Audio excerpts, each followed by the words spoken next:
The song she recorded. Ethan found the old cassette tape in a dusty box labeled College Memories. He hadn't seen it in over a decade. The handwriting on the label was unmistakable.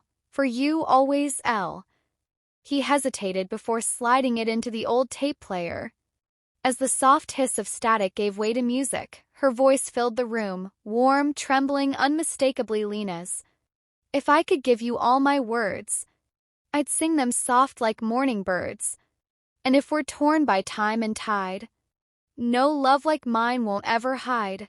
Ethan closed his eyes. The memories rushed in, long nights at the dorm piano, her laughter echoing down the hall, the way she looked at him like he was the only song she ever wanted to hear. They had fallen in love fast and hard. She was studying music, he was studying silence, engineering. But somehow their worlds had harmonized for a while. Then life played its cruel refrain. Lena had been diagnosed with a rare illness the summer after graduation. She didn't want him to stay out of pity. She recorded this song instead. I won't ask you to hold on tight. Just promise me you'll chase the light. And when you're lost and feel alone, this melody will guide you home. The tape ended with her soft laugh and a whispered, "Goodbye, my love." Tears streamed down Ethan's face. He had buried her memory to keep going. But here it was, undeniable and alive in that song. He played it again, this time with a smile. Her voice didn't haunt him anymore. It healed him. She had left a piece of her heart behind. And finally, after all these years, he was ready to sing along. Ethan sat on the floor, legs crossed like he used to during late-night jam sessions with Lena.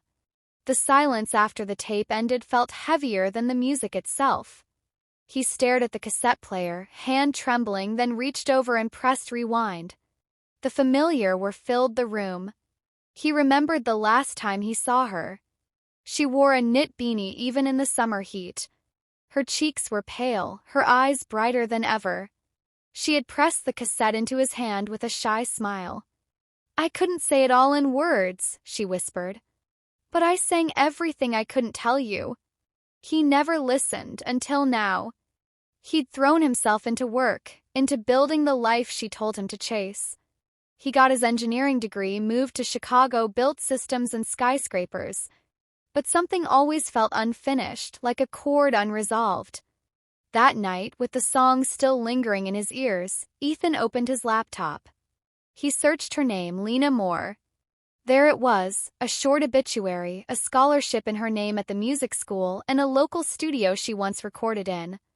Driven by something he couldn't quite explain, Ethan flew home the next weekend. He drove past their old college, stopped by the studio mentioned online, Studio Horizon. Inside, a woman with kind eyes and silver streaks in her hair greeted him. "You're Ethan," she asked. "She told us about you." Ethan blinked. "She did." The woman nodded, reached under the counter, and handed him a small envelope. "She left this for you. Said you'd come when you were ready."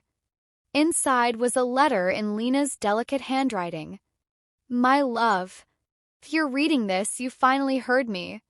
That song was never goodbye, it was a seed. I hoped it would grow inside you, slowly, gently, until one day you'd hear it and remember how to feel again. Don't let the music die with me. Write. Sing. Even if it's off-key. With all the love this world couldn't hold. Lena." Ethan broke down in the studio lobby, her melody rising in his heart like sunrise after a long, stormy night. That summer, he stayed.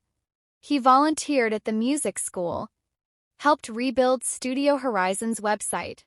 And then, one evening, he wrote his own song. About her. About grief. About love that outlives everything. When he played it for the first time at a local open mic, the room fell silent. People wept, smiled, held hands. Lena had taught him to feel again. The song she recorded became the first track of an album he eventually released, titled For You Always. And in every note, in every word, her voice still lived.